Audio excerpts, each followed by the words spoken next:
Aha mubona ni Goma, umutuzo ni wose nyuma y'uko M23 ifashe umujyi wa Goma, ikaba noneho yateguye amatora yo gushyiraho abayobozi ba mbere bibanze. Aha rero mubona ni Goma, abaturage barishimye, abaturage ni uruvunganzoka, ni benshi ku kigero cyo hejuru ku buryo ubona buryo kibishimiye M23. Murabona abayobozi ba M23 buryo ki abaturage babishimiye baserebura bavuga ati rwose murakabaho, muzi igihe ni muze mwiyoborere iyi Nord Kivu yananiye ubutegetsi bwa Tshisekedi. Murabona buryo ki ni benshi baricaye barategereje kwibonera no kwiyumvira abayobozi bashyashya. Ubu nibwo buyobozi rero bubereye abaturage, ubu nibwo buyobozi abakongomani bahora bifuza, ubu nibwo buyobozi abatuye Nord Kivu barwaniye, ariko dore bari ku bwenjoying, igihe cyabo kirageze, igihe cyabo kugira ngo ni iki ngiki. Niyo mpamvu mubona rwose ibintu bimeze neza i Goma, ntago byoroshye kabisa,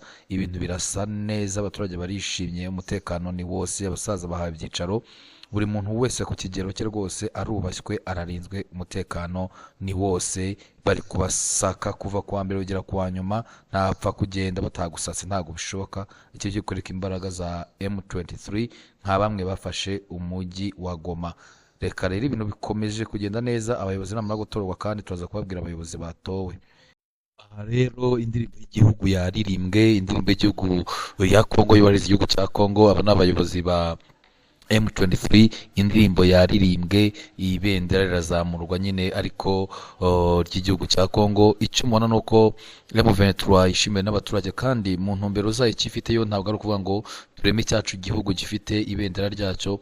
Icyo bashaka ni ukubona umutekano nk'uko babisobanura, bakabona umutekano muri Nord Kivu, ntibicirwa abantu, abavuga ikinyarwanda bagahabwa uburenganzira bwabo batabayemo kubicira ababyeyi, kubicira abana bo. Icyo bifuza cya mbere ni umutekano. Aha rero murabona ko umutekano n'ubundi ni bose, ureba ko baba abanyamahanga baba abaturage basanzwe, rwose buri wese arakirwa neza, arafatwa neza, ntawe uhutazwa, ntawe uvutswa uburenganzira bwe nk'uko byakunze kugaragara.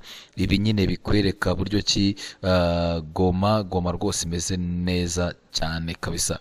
Nguko nuko byifashe, muri kubireba uko abantu bangana.